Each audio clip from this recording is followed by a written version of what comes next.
क्या हाल चाल है आप सबके। उम्मीद करता हूँ कि सब खैरियत से होंगे। तो पिछले एपिसोड में आपने देखा कि किस तरह से दनियाल ने इरसा को अपनी माँ की तबीयत का झूठा बहाना लगाकर उससे पैसे मंगवा लेता है। लेकिन दनियाल को इस बात का बिल्कुल भी पता नहीं चलता कि इरसा को इस बात का पता चल गया है कि दनियाल उससे झूठ बोल रहा है। और दनियाल ने झूठ बोलकर अपनी माँ की तबीयत का बहाना लगाकर उससे पैसे मंगवाए हैं। क्योंकि इरसा जब बैंक से पैसे लेके आ रही होती है तो वो दनियाल को आइजल के साथ देख लेती है, और वो उसी टाइम जब दनियाल को कॉल करती है और उसको यही कहती है कि तुम इस वक्त कहाँ हो, तो उसको इस बात का नहीं पता होता। तो वो उसे झूठ बोल देता है और उसे यही कहता है कि मैं तो अभी हॉस्पिटल में हूँ और अपनी माँ की मेडिसिन लिखवा रहा हूँ। लेकिन इरसा उसको ये बात नहीं बताती, क्योंकि वो इस बात की तह तक जाना चाहती है कि आखिर दनियाल ने अपनी माँ की तबीयत का झूठा बहाना लगाकर मुझसे पैसे क्यों लिए हैं। इरसा जो है वो उसको पैसे देने के लिए हॉस्पिटल में पहुँच जाती है। हॉस्पिटल में दनियाल जो है वो इरसा के आने से पहले ही पहुंच जाता है, क्योंकि उसको पता होता है कि इरसा ने अब सीधा हॉस्पिटल में ही आना है। जब इरसा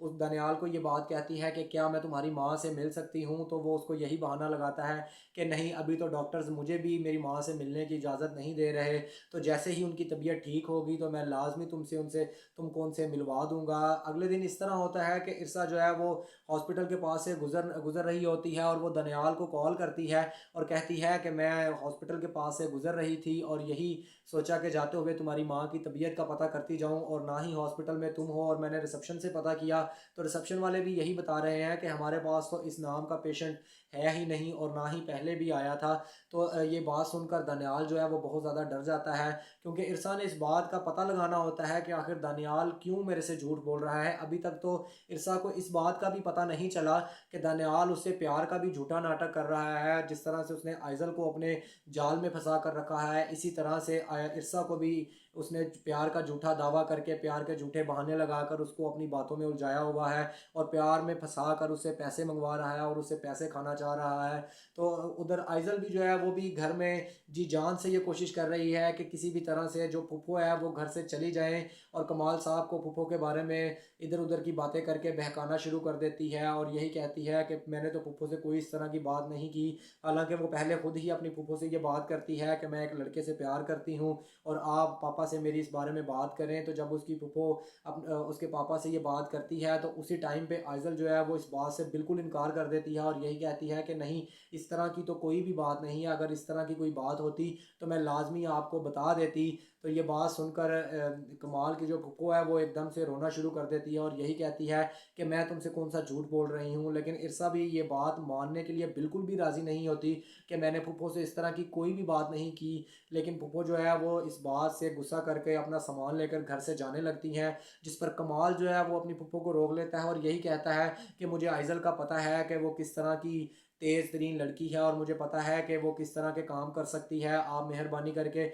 घर से ना जाएं। तो ये यही और दनियाल और कमाल जो है वो फूफो को यही बात करता है कि अगर आप घर से चली गई तो मैंने कभी भी आइजल से बात नहीं करनी और आइजल को मैंने कभी भी नहीं बुलाना। ये बात सुनकर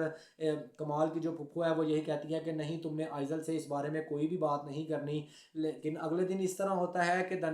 कमाल जो है वो फूफो को और आइजल को दोनों को बिठा लेता है और आइजल के साथ यही बात करता है कि तुमने आखिर ये बात फूफो ने की है तो किस वजह से की है। अगर तुमने फूफो से ये बात की है तो इसी वजह से फूफो ने मेरे साथ बात की है, वरना फूफो मेरे साथ बिल्कुल भी झूठ नहीं बोल सकती। ये बात सुनकर आइजल जो है वो एकदम से घबरा जाती है और यही कहती है कि अब तो पापा ने इस बात की पूरी इन्वेस्टिगेशन स्टार्ट करवा देनी है और मेरी हकीकत का पता चल जाना है कि मैंने किस तरह से फूफो को भी बताया और फिर अपने पापा के सामने इस बात का इनकार कर दिया कि मैंने तो फूफो से कोई भी बात नहीं की। दनियाल भी जो है वो भी इरसा को यही बात कहेगा और उसे यही बात करेगा कि मैं तुमसे शादी कर लूँगा। लेकिन जब इरसा उसको इस बात के बारे में फ़ोर्स करेगी तो उसको वो ये बहाना लगा देगा कि हाँ, पहले मैं किसी वकील के साथ बात करूँगा और वकील से जब बात होगी तो क्योंकि पहले तुम्हारा कमाल के साथ डिवोर्स होगा तो फिर ही मैं तुमसे शादी कर सकूँगा। ये बात सुनकर एकदम से इरसा भी जो है वो भी हैरान हो जाती है और यही कहती है कि ये इसने कौन सा बहाना लगा दिया है। तो मज़ीद मेरे चैनल पर रहने के लिए और नई नई वीडियोस देखने के लिए, नई नई वीडियो के रिव्यूज़ देखने के लिए मेरे चैनल को सब्सक्राइब करिएगा और बेल आइकन को लाजमी दबाइएगा, क्योंकि बेल आइकन को प्रेस करने से कोई भी मेरी वीडियो, जो भी मेरा किसी भी ड्रामे पर रिव्यू आएगा तो वो वीडियो सबसे पहले आपके पास पहुंच जाएगी।